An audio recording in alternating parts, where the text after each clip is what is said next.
왜 나는 여호와 너희 하나님이라 라고 먼저 자기의 신분을, 하나님의 그 신분을 밝히고 이 성에 대해서 교훈의 말씀을 하고 계시느냐.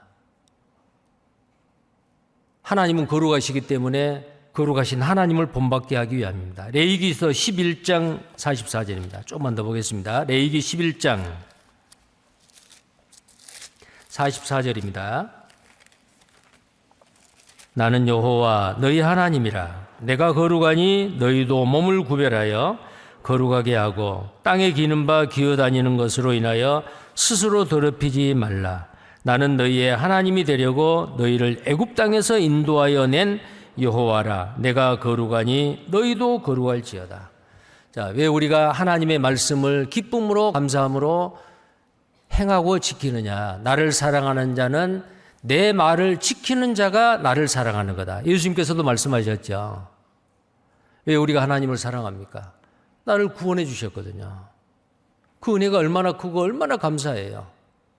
그래서 감사하기 때문에 하나님의 말씀을 지키는 거예요. 하나님의 말씀을 지키는 것이 하나님을 사랑하는 거예요. 자, 그 다음에 레위기 19장 2절입니다. 레위기 19장 2절 같이 읽겠습니다. 너는 이스라엘 자손의 온 회중에게 구하여 이르라. 너희는 거룩하라. 나 여호와 너희 하나님이 거룩함이니라. 예, 하나님이 거룩하기 때문에 그 하나님의 자녀이고 백성인 우리에게 하나님이 요구하시는 게 있어요. 내가 거룩하니 너희도 거룩할지어다. 그래서 베드로전서 1장 15절 16절에 기록되었으되 내가 거룩하니 너희도 거룩할지어다. 이 말씀이 인용이 되어 있어요. 이 레위기서는 거룩을 강조하죠. 또 20장 26절 한 절 또 보겠습니다. 너희는 내게 거룩할지어다. 이는 나 여호와가 거룩하고 내가 또 너희로 나의 소유를 삼으려고 너희를 만민 중에서 구별하였음이니라. 너희는 내게 거룩할지어다. 나 여호와가 거룩하다. 자, 거룩하신 하나님을 믿고 사랑하는 우리는 하나님과 같이 거룩해야 돼요. 숨겨놓은 죄, 습관적으로 짓는 죄, 합당치 못한 일, 양심에 찔리는 일 절대 하면 안 돼요. 이 세상의 풍속 중에서 그게 죄냐라고 하지만은 하나님이 가증하게 생각하고 기뻐하지 않는 그런 죄들이 있어요. 자, 그 외에도 하나님의 자기 신분을, 하나님을 이렇게 말씀하고 이런 많은 법도와 규례를 말씀하시는 게 뭐냐면은 이제 구속하신 하나님의 은혜에 대한 사랑의 법으로 하나님의 법을 준수하게 하는 겁니다. 그래서 출애굽기 20장 2절에도 십계명을 말할 때 이렇게 말했어요. 출애굽기 20장 2절에요. 나는 너를 애굽 땅 종되었던 집에서 인도하여 낸 너의 하나님 여호와라. 이 말씀을 딱 하고 나서 십계명을 쭉 이야기한 거예요. 그 십계명이 무거운 짐이 아니라고 말이에요. 십계명을 지켜야만이 구원을 받는단 말이 아니에요. 우리는 구원을 받았기 때문에 이 십계명은 율법이고 이 율법은 죄를 깨닫게 하기 위함이다. 그러니까 구원받고 나면 십계명 필요 없다 아니에요. 하나님께서 분명히 말씀하셨죠. 나는 너를 애굽 땅 종되었던 그 집에서 인도하여 낸 너의 하나님이라. 내가 너를 구원했다. 구원받은 사람은 이제 하나님의 법, 하나님의 도덕법, 십계명이요. 구원받았다고 그 법이 필요 없는 게 아니에요. 시대를 초월해서 어떤 장소에서나 십계명을 범하는 건 죄요. 내 부모를 공경하라. 불효하는 게 죄요. 살인하지 말라. 살인하는 거 죄요. 구원받은 그리스도인은 십계명 범하면 안 되죠. 근데 그것을 구원받기 전에는 내가 할 수 있는 능력이 없었는데 이제 구원받고 나니까 어때요?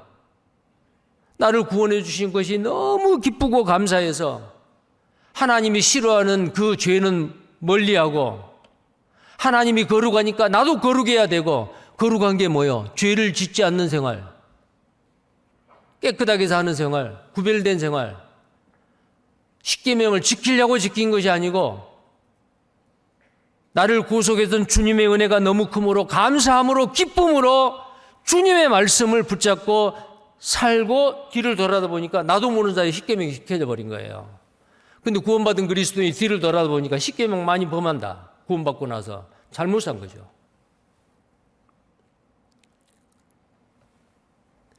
그 다음에 다섯 번째로는 오직 하나님만이 선악의 절대 기준이기 때문에 나는 너의 하나님, 나는 하나님, 나는 여호와 너의 하나님이라, 이 말씀을 이렇게 반복하는 거예요. 계속해서.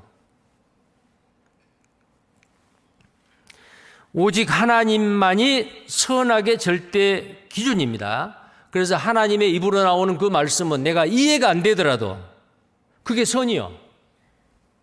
하나님이 하라, 하지 마라. 내 생각하고 다르는데요. 그건 시대의 뒤진 말 아니에요? 천만에요. 하나님 자신이 바로 선악의 절대 기준이기 때문에 이 말씀을 하는 겁니다. 자, 그리고 이제 3절에 뭐라고 말씀하느냐면은 레위기 18장 3절입니다. 너희는 그 거하던 애굽 땅의 풍속을 좇지 말며 내가 너희를 인도할 가나안 땅의 풍속과 규례에도 행하지 말고, 풍속을 좇지 말라 그랬죠. 애굽의 풍속, 가나안의 풍속, 이게 바로 오늘날 수천 년이 지난 이 시대에, 우리 시대에 풍속이 있어요. 이 성경 18장에 기록되어 있는 온갖 성적인 타락상, 우상숭배, 그것이 지금도 행해지고 있지만은 우리 시대에 이 세상의 풍속들요. 돈이면 최고다. 돈이면 무엇이든지 다 할 수 있다라는 생각입니다. 황금 만능주의. 우리 시대에 만몬이라는 신을, 물론 돈 앞에 절하는 건 아니지만 돈 앞에 자기 양심도 팔고 돈 때문에 신앙도 포기하고 그러면 안 되죠. 자, 그래서 애굽의 풍속이라고 하는 것은 애굽의 생활 방식을 총체적으로 지칭하는 말이요. 가나안의 풍속은 가나안 생활 풍속을 총체적으로 지칭하는 거예요. 근데 그들은 다 어땠어요? 영혼, 하나님 없어요. 어떻게 하면은 즐기고 편안하고 부유하게 살까? 온갖 악한 풍속들이었습니다. 애굽의 왕실에서는 근친상간을 했어요. 어느 이간에 결혼을 한 거예요. 같은 부모님의 밑에서 태어난 남매 간에 결혼을 해요. 왕실에서. 아주 그 비일비재했다라는 게 이제 역사적으로 나오는데요. 그리고 어떤 경우에는 자모 간에도 결혼을 한 거예요. 끔찍하지 않아요? 자모가 뭐예요? 아들과 엄마가 결혼을 해요.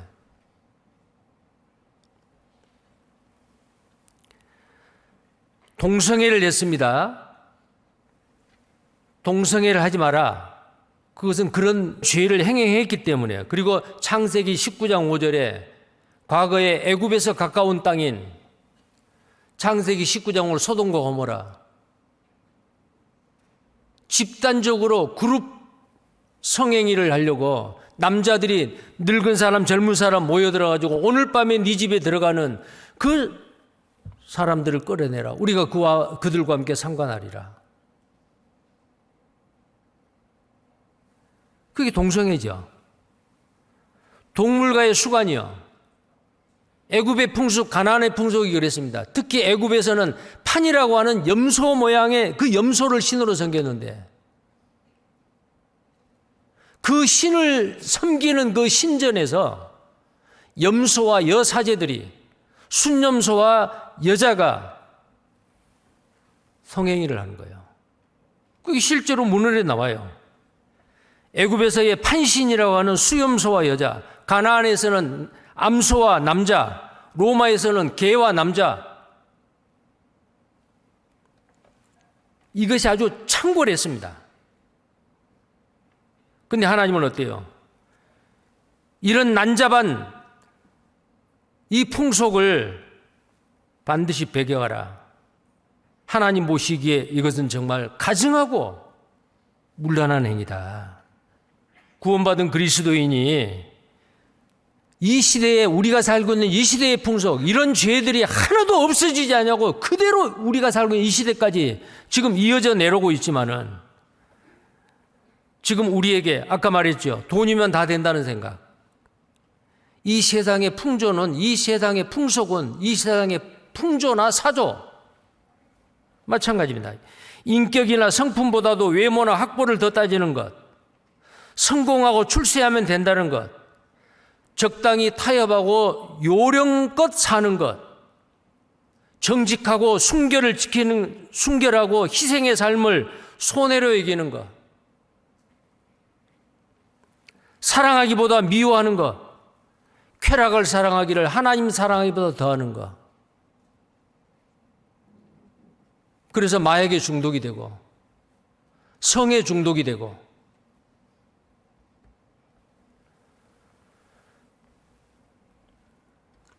구원받은 그리스도인은 이러지 않겠죠.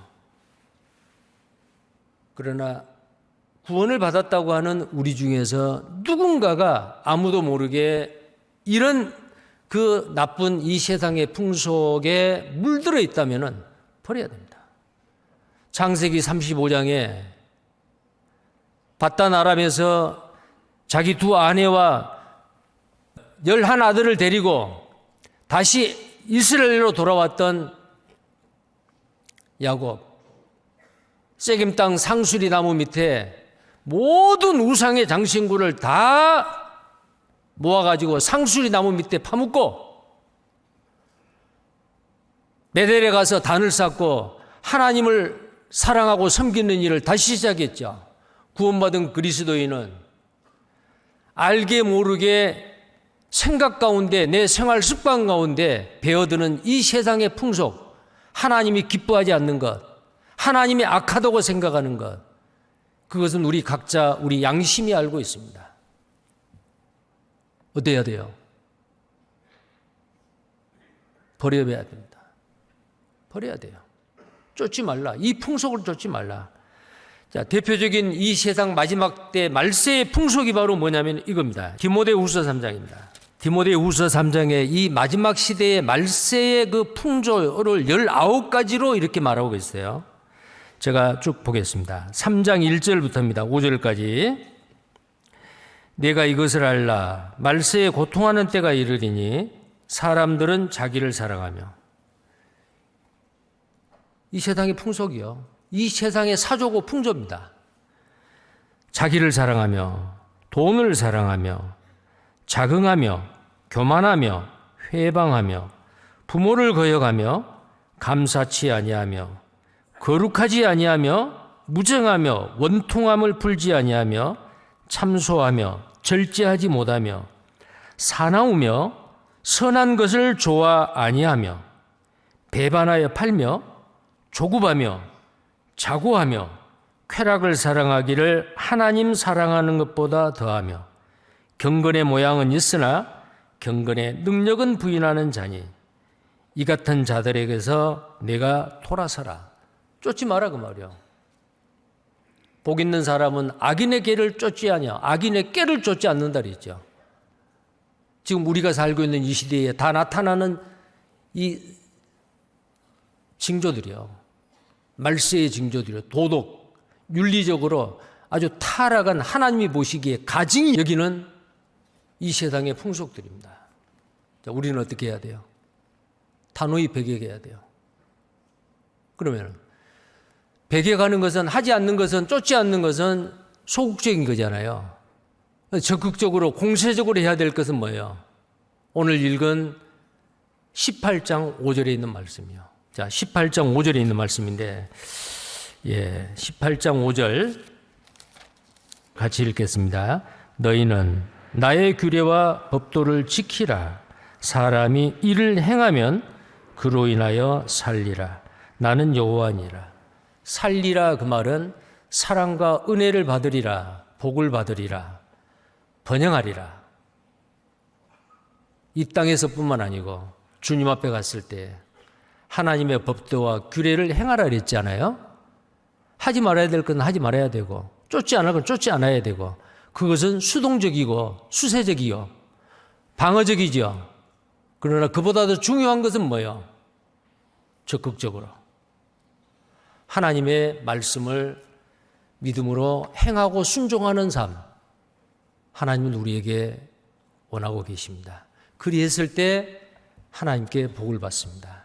자, 복 받는 생활 하시기 바랍니다.